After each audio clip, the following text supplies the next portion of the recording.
प्यारे बच्चों, आज की क्लास में आपका स्वागत है। हम हेलो एरीन्स की केमिकल प्रॉपर्टीज आज डिस्कस करने वाले हैं कि हेलो एरीन्स जिसमें कि हमारे सिलेबस में क्लोरोबेंजीन है, तो क्लोरोबेंजीन या हेलो एरीन्स में हम रिएक्शंस को किस प्रकार से डिवाइड करके उसको आसानी से बांट सकते हैं ताकि हम उसको स्थायी रूप से अच्छे से सीख सकें और हमें पढ़ने में उसमें बिल्कुल मज़ा आ जाए। तो इस तरह से आप आज की जो क्लास में है बहुत ही बेसिक और बहुत ही मोस्ट क्लास है हेलो एरीन्स की रासायनिक अभिक्रियाएं, किस तरह से आप उस पर कंसंट्रेशन करें, किस प्रकार से उनको सीखें। तो अगर आपको आज का हमारा वीडियो पसंद आता है तो इसको लाइक करें, शेयर करें, और यदि आप हमारे YouTube चैनल पर नए हैं तो चैनल को सब्सक्राइब करें और बेल आइकन को प्रेस कर लें, जिससे कि हमारे प्रत्येक वीडियो का नोटिफिकेशन आप तक पहुंच जाए। तो चलिए हम स्टार्ट करते हैं आज की क्लास। साथ ही हम आपको एक और जानकारी देंगे कि आप इसी तरह के कंटेंट नियमित पढ़ने के लिए आप हमारे ऑफिशियल ऐप से ज्वाइन हो सकते हैं और कोर्स का आनंद उठा सकते हैं।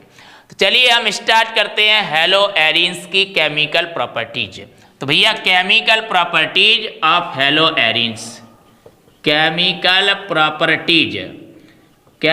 प्रॉपर्टीज पढ़नी है आपको ऑफ हेलो एरीन्स।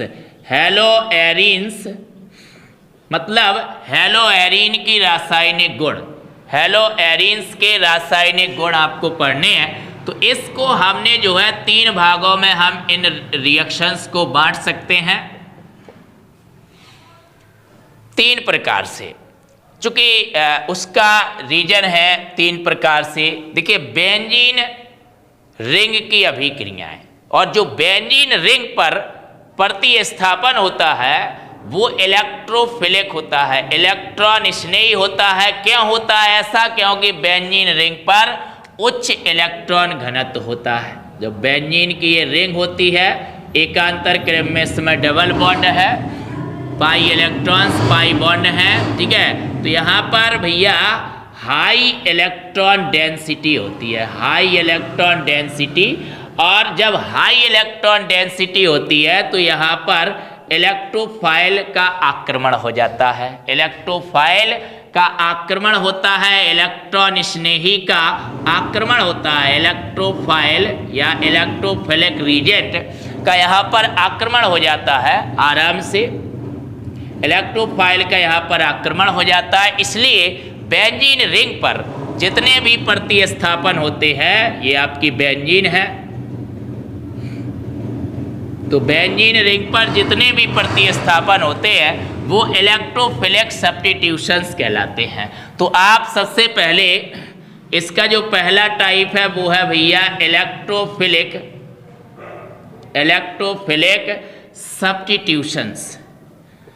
सब्स्टिट्यूशन मतलब प्रतिस्थापन रिएक्शंस, इलेक्ट्रोफिलिक सब्स्टिट्यूशन रिएक्शन। और दूसरी है nucleophilic substitution, nucleophilic substitution reaction नाभिक स्नेही प्रतिस्थापन अभिक्रियाएं। और तीसरी है आपकी अदर रिएक्शंस। अब इस अदर रिएक्शंस में भैया जो आपकी जो मेन रिएक्शंस आती हैं वो आपकी आती हैं रिएक्शन विथ मेटल्स, यानी कि धातुओं के साथ अभिक्रियाएं, वेरी मोस्ट। दूसरी आपकी रिएक्शन विथ मेटल्स के अलावा आता है भैया रिडक्शन, ठीक है, रिडक्शन अभिक्रिया, अपचयन आता है। और इसके अलावा मेन है सबसे मोस्ट DDT फॉर्मेशन, डीडीटी का निर्माण, ठीक है, डीडीटी फॉर्मेशन या रिएक्शन विथ क्लोरल, या क्या कह सकते हो भाई, कह सकते हो रिएक्शन विथ क्लोरल, क्लोरल के साथ रिएक्शन। तो बहुत ही मोस्ट है। इतने टाइप से आपको हेलो एरीन्स की रिएक्शंस आपको इतने टाइप से पढ़नी है। बेंजीन रिंग में जब हेलोजन जुड़ी हो तो आप उसे हेलो एरीन्स कहते हैं। तो हेलो एरीन्स या हेलो बेंजीन की आपको जो है रिएक्शंस पढ़नी है, ये आपके कोर्स में है। तो इलेक्ट्रोफिलिक सब्स्टिट्यूशंस और न्यूक्लियोफिलिक सब्स्टिट्यूशंस और अदर रिएक्शंस। तो हम सबसे पहले बात करते हैं इलेक्ट्रोफिलिक सब्स्टिट्यूशंस। इलेक्ट्रोफिलिक सब्स्टिट्यूशंस होती हैं बेंजीन रिंग की अभिक्रियाएं, और बेंजीन रिंग पर जो अभिक्रियाएं, जो भी प्रतिस्थापन होते हैं वो इलेक्ट्रोफिलिक होते हैं, इलेक्ट्रॉन स्नेही होते हैं, इलेक्ट्रॉन स्नेही अभिकर्मक द्वारा होते हैं। जैसे हेलोजनीकरण, नाइट्रीकरण, सल्फोनीकरण और फ्रीडल क्राफ्ट रिएक्शंस। ये चार जो है बेसिक रिएक्शंस हैं जो बेंजीन रिंग पर होती हैं। इन्हें आप इलेक्ट्रोफिलिक सब्स्टिट्यूशंस रिएक्शन कहते हैं।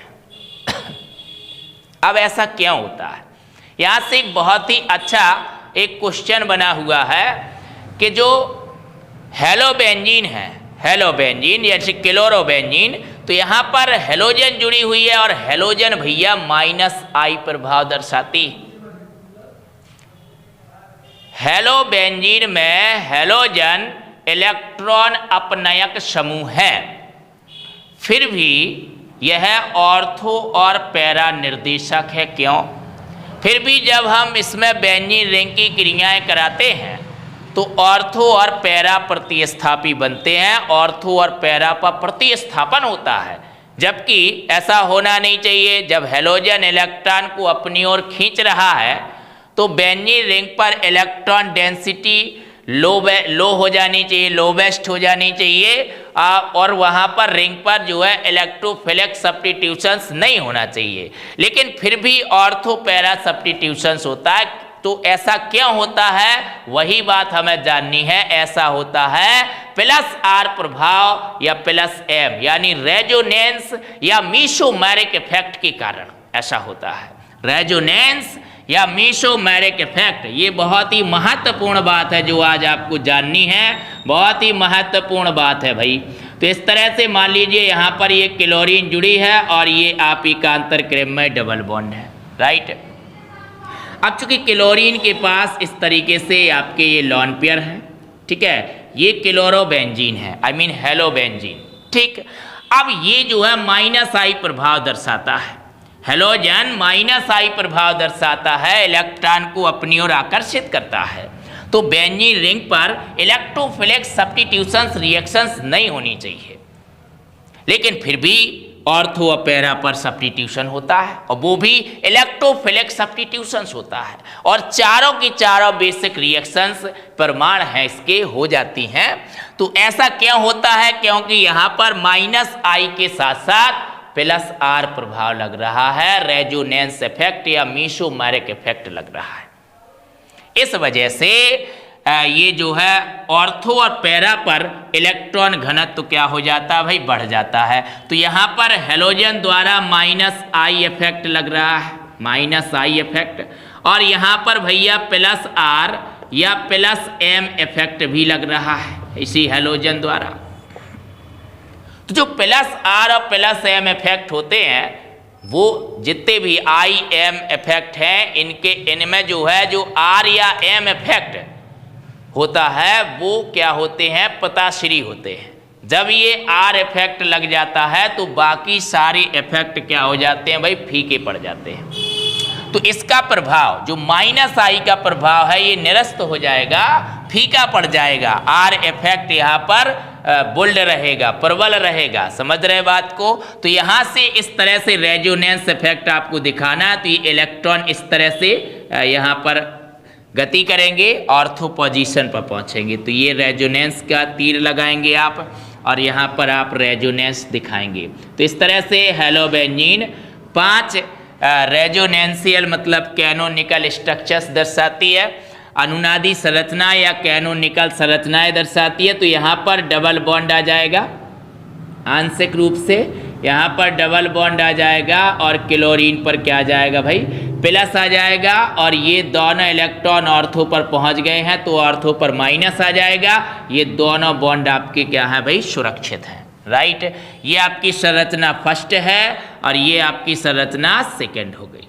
अब यही इलेक्ट्रॉन पैरा पर पहुंचेंगे, पैरा पर तो देखिए किस तरह का हो जाएगा, किस तरह का हो जाएगा भाई। तो इस तरह से पैरा पर जब इलेक्ट्रॉन पहुंच जाएंगे तो भैया पैरा पर माइनस आ जाएगा। ऐसे केस में आमने सामने डबल बॉन्ड होगा और यह डबल बॉन्ड Cl पर प्लस, इस तरह से ये भैया रेजोनेंस, ये थर्ड संरचना हो जाएगी, तीसरी। इसके बाद ये इलेक्ट्रॉन इस ऑर्थो पोजीशन पर पहुंचेंगे तो फिर से अगली रेजोनेंस स्ट्रक्चर मानी जाएगी। तो देखिए यहाँ डबल बॉन्ड Cl पर प्लस लगाएंगे आप, इसके पास ये आपके 2 लॉन पेयर बचे हुए हैं। अब ये इलेक्ट्रॉन कहाँ पहुँच गए, ऑर्थो पर पहुँच गए। अब इसको आपको कैसे ध्यान रखना है, जो सेकंड संरचना है इस तरीके से इसको ऐसे पलट दीजिए तो बिल्कुल वही बन जाएगा। इसमें भी ऑर्थो पर नेगेटिव है तो ये आपके जो बॉन्ड हैं वो इस स्थानों पर आ जाएंगे। गौर से देख लीजिए सेकंड स्ट्रक्चर को, इस तरह से, जैसे इस तरह से स्ट्रक्चर है इस तरह से इसको पलट दीजिए तो ये आपकी सेकंड और ये फोर्थ स्ट्रक्चर आपको ध्यान बनी रहेगी, राइट।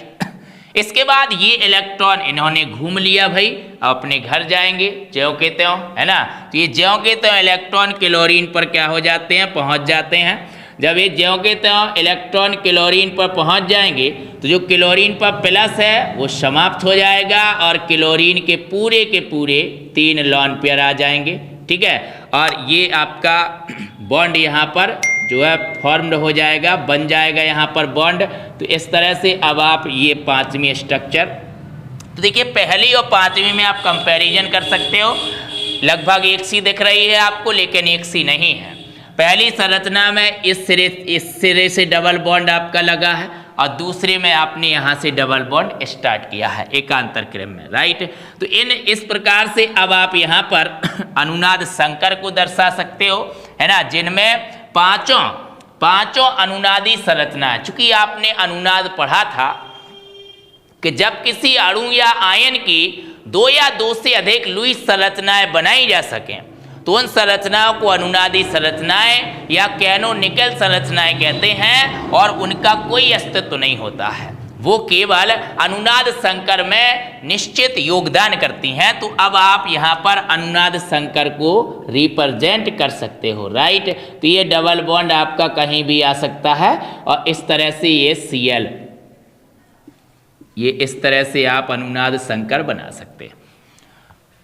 तो भैया इसी प्रकार से हालांकि क्लोरोबेंजीन में क्लोरीन -I प्रभाव दर्शाता है, क्लोरीन इलेक्ट्रॉन अपनयक समूह है, लेकिन फिर भी ये ऑर्थो पैरा डायरेक्टिंग ग्रुप माना जाता है, ऑर्थो पैरा निर्देशक माना जाता है, क्योंकि रेजोनेंस प्रभाव या मीसोमेरिक प्रभाव के कारण ऑर्थो और पैरा पर इलेक्ट्रॉन घनत्व बढ़ रहा है, इलेक्ट्रॉन घनत्व हाई हो रहा है, इसलिए इलेक्ट्रोफाइल ऑर्थो और पैरा पर अटैक कर सकता है और बेंजीन रिंग की इलेक्ट्रोफिलिक सब्स्टिट्यूशंस रिएक्शंस ये शो कर सकते हैं, राइट। तो ये चारों रिएक्शंस भाई शो करेंगे, जिसमें हैलोजेनेशन है, हैलोजेनेशन मतलब हैलोजनीकरण। हैलोजनीकरण में आप हैलोजन से क्रिया कराते हो हैलोजन वाहक की उपस्थिति में। तो जैसे भैया क्लोरोबेंजीन, क्रियाएं बड़ी सिंपल हैं। तो ये आपने लिया क्लोरोबेंजीन और आपने इसकी क्रिया क्लोरीन से ही करा दी, राइट। ये आपने इसकी क्रिया क्लोरीन से ही करा दी, हैलोजन वाहक Fe या FeCl3 ले सकते हो। तो इससे आपने क्रिया कराई तो एक बार आपका क्लोरीन कहाँ पर जुड़ जाएगा, ऑर्थो पर जुड़ जाएगा, और एक बार कहाँ पर जुड़ जाएगा भैया, पैरा पर जुड़ जाएगा, ठीक है। तो एक दूसरे के सापेक्ष ऑर्थो पैरा पर ये प्रतिस्थापन हो जाएगा और H और Cl, HCl क्या हो जाएगा, अलग हो जाएगा। बेंजीन रिंग की इन क्रियाओं में संतुलन आवश्यक नहीं होता है, फिर भी आप गुणा करा के संतुलन करा सकते हैं। तो 1,2 डाइक्लोरोबेंजीन 1,4 डाइक्लोरोबेंजीन पढ़ सकते हैं। इसी प्रकार आप नाइट्रेशन करा सकते हैं। नाइट्रेशन यानी नाइट्रीकरण, नाइट्रो समूह द्वारा प्रतिस्थापन नाइट्रेशन कहलाता है। और नाइट्रेशन आप concentrate HNO3 and concentrate H2SO4 mixture के साथ रिएक्शन करा के आप नाइट्रेशन कराते हैं। तो जैसे मान लीजिए क्लोरोबेंजीन है, इस तरह से क्लोरोबेंजीन आपने उसकी क्रिया कराई नाइट्रिक अम्ल से। नाइट्रिक अम्ल को आप इस तरह से लिख सकते हैं जिससे आपको अच्छे समझ में आ जाए। कंसंट्रेट नाइट्रिक अम्ल और कंसंट्रेट H2SO4 प्रेजेंट रहेगा, तभी दोनों के मिश्रण से NO2+ बनेगा, जो कि क्या होगा, इलेक्ट्रोफाइल होगा, वही अटैक करेगा। मैकेनिज्म में बात बताएंगे हम, इनकी मैकेनिज्म आपको पढ़ाएंगे नेक्स्ट क्लास में, तब आपको बात और ही गंभीरता से समझ में आएगी। तो यहाँ पर NO2 यहाँ पर जाके जुड़ जाएगा, ठीक है। तो NO2 भैया एक बार ऑर्थो पर जुड़ जाएगा और एक बार कहाँ पर जुड़ जाएगा, एक बार आपका पैरा पर NO2 जुड़ जाएगा। तो ये पैरा पर एक बार NO2 जुड़ जाएगा, तो पैरा क्लोरो नाइट्रोबेंजीन बन जाएगा, ठीक है। नाइट्रीकरण हो गया। इसी तरह से सल्फोनेशन हो जाएगा। सल्फोनेशन यानी सल्फोनीकरण। सल्फोनीकरण में आप क्या कराते हैं, सल्फोनीकरण में आप सल्फ्यूरिक अम्ल से रिएक्शन कराते हैं। तो सल्फोनिक समूह द्वारा रिंग पर सब्स्टिट्यूशंस होता है, वो सब्स्टिट्यूशंस भी इलेक्ट्रोफिलिक सब्स्टिट्यूशंस होता है। तो वहाँ पर सल्फोनेशन दिखा सकते हो आप, ठीक है। जैसे आपने हेलोजनेशन किया है, नाइट्रेशन किया है, उसी तरह आप सल्फोनेशन भी करा सकते हैं, राइट। तो देखिए इस तरह से आपने लिया क्लोरोबेंजीन और आपने रिएक्शन कराई सल्फ्यूरिक अम्ल, कंसंट्रेट सल्फ्यूरिक अम्ल से। तो भैया इस तरह से सल्फ्यूरिक अम्ल को लिख सकते हैं, जिससे बात आपको समझ में आएगी, क्योंकि सल्फोनिक समूह SO3H इतना सल्फोनिक समूह होता है। तो इसी के द्वारा क्या हो जाएगा, बेंजीन रिंग पर प्रतिस्थापन हो जाएगा। तो क्लोरोबेंजीन में एक बार ऑर्थो पर जुड़ जाएगा सल्फोनिक, तो आप कहेंगे ऑर्थो क्लोरोबेंजीन सल्फोनिक अम्ल, और एक बार पैरा पर जुड़ जाएगा सल्फोनिक समूह, तो आप कहेंगे पैरा क्लोरोबेंजीन सल्फोनिक अम्ल, राइट। अब सल्फोनेशन हो गया है, फिर आप इसमें फ्राइडल क्राफ्ट रिएक्शन करा सकते हो। फ्राइडल क्राफ्ट रिएक्शन भी करा सकते हो, ठीक है। अभी शुरुआत में आपने पढ़ी थी फ्राइडल क्राफ्ट पिछले वीडियो में, तो फ्राइडल क्राफ्ट रिएक्शंस भी आप यहाँ पर करा सकते हो। फ्राइडल क्राफ्ट रिएक्शन दो तरह की होती है, एल्किलेशन एल्किलीकरण और एसिलेशन, ठीक है। तो चलिए क्लोरोबेंजीन लिया, प्लस आपने एल्किल क्लोराइड से रिएक्शन कराते हो आप। एल्किल क्लोराइड से रिएक्शन कराई जाती है निर्जल यानी अनहाइड्रेट AlCl3 की उपस्थिति में।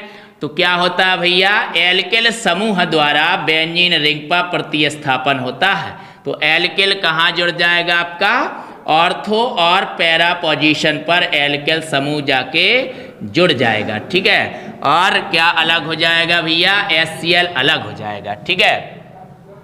तो आपकी ऑर्थो क्लोरोटोल्यूइन और पैरा क्लोरोटोल्यूइन बन जाएगी। इसी प्रकार एसिलेशन करा सकते हो, एसिलेशन। तो एसिलीकरण में आप रिएक्शन कराते हो एसिटाइल क्लोराइड से, एसिटाइल हैलाइड से।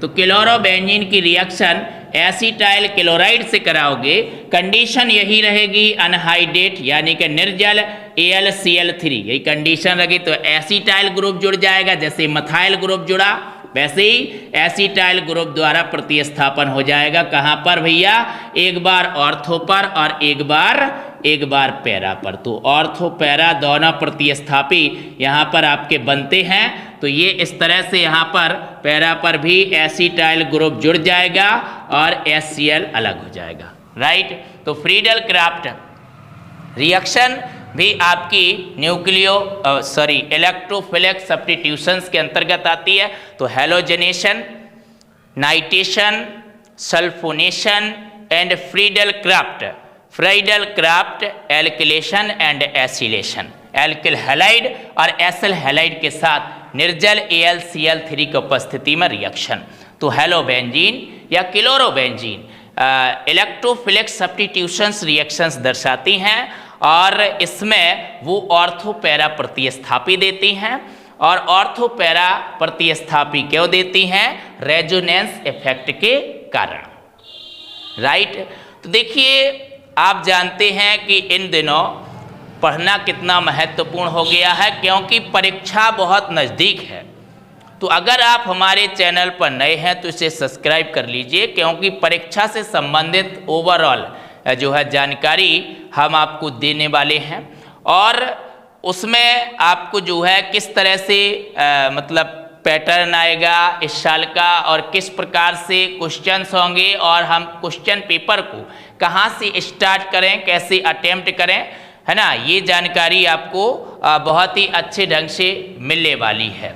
तो बने रहिए, हमारे प्रत्येक कंटेंट को देखते रहिए और इसी तरह का कंटेंट कंटिन्यू और अच्छी। देखिए, आप एक चीज़ होती है कि हम आपको पढ़ा देते हैं, दूसरी चीज़ होती है कि आप टीचर से पढ़ लेते हो या स्वयं से भी पढ़ लेते हो, लेकिन जो सबसे महत्वपूर्ण जो आपकी बात होती है, जो आपके अंदर अच्छी एबिलिटी लाता है, वो है आपका रिवीजन।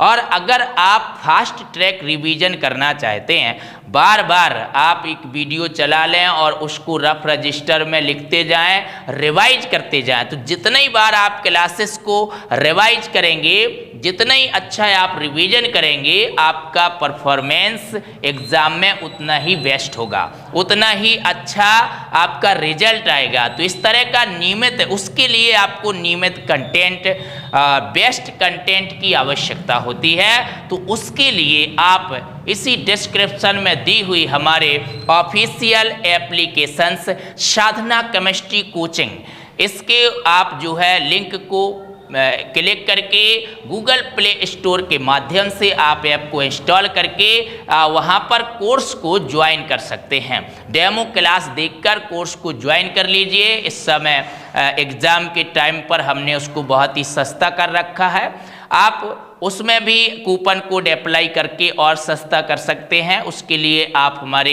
ब्रांचेस से या उस पर दिए हुए नंबर पर कांटेक्ट कर सकते हैं। और आप जितना ही ज़्यादा रिवीजन करेंगे, क्योंकि आपके एग्ज़ाम के बहुत ही कम दिन बचे हुए हैं, आप जितना ही ज़्यादा रिवीजन करेंगे, आपका एग्ज़ाम में परफॉर्मेंस उतना ही बेस्ट होगा और आपकी उतनी ही बेस्ट परसेंटेज आएगी, उतने ही अच्छे मार्क्स आपके आएंगे। ठीक है, तो उसके लिए आप हमारे ऐप को एक बार अवश्य ट्राई करें। साथ ही आप YouTube पर भी हमारे साथ बने रहें, क्योंकि YouTube पर हम तमाम तरह की आपको जानकारी देते हैं। मोस्ट इम्पॉर्टेंट, अभी हम आपको इसका जो हेलो एलिकेंस का जो नेक्स्ट वीडियो आपका अपलोड होगा इसी हमारे YouTube चैनल पर, उसको देखना ना भूलिएगा, क्योंकि उसमें हम इस पूरे चैप्टर का निचोड़ देने वाले हैं। वीडियो थोड़ा बहुत लॉन्ग हो सकता है, लेकिन उसको स्थिरता से आपको देखना है। जो आपका 5 नंबर का जो आपके एग्जाम्स में ये चैप्टर आता है, वो पूरे लिख के गारंटी के साथ पूरे 5 नंबर आपके फिक्स हो जाएंगे, अगर वो लास्ट वीडियोज आप देख लेंगे। क्योंकि उसमें इस टॉपिक में जितनी भी रिएक्शंस आई हैं, जितनी भी मोस्टली रिएक्शंस आई हैं, उन सारी रिएक्शंस, फॉर्मेशन मेथड्स, प्रॉपर्टीज पर हम बात करने वाले हैं, वो भी नेक्स्ट वीडियो में। ठीक है, तो उस वीडियो को अवश्य देखिए, उसका नोटिफिकेशन आपको मिल जाएगा। उसके लिए आप हमारे चैनल को सब्सक्राइब करके बेल आइकन को प्रेस कर लीजिए। धन्यवाद।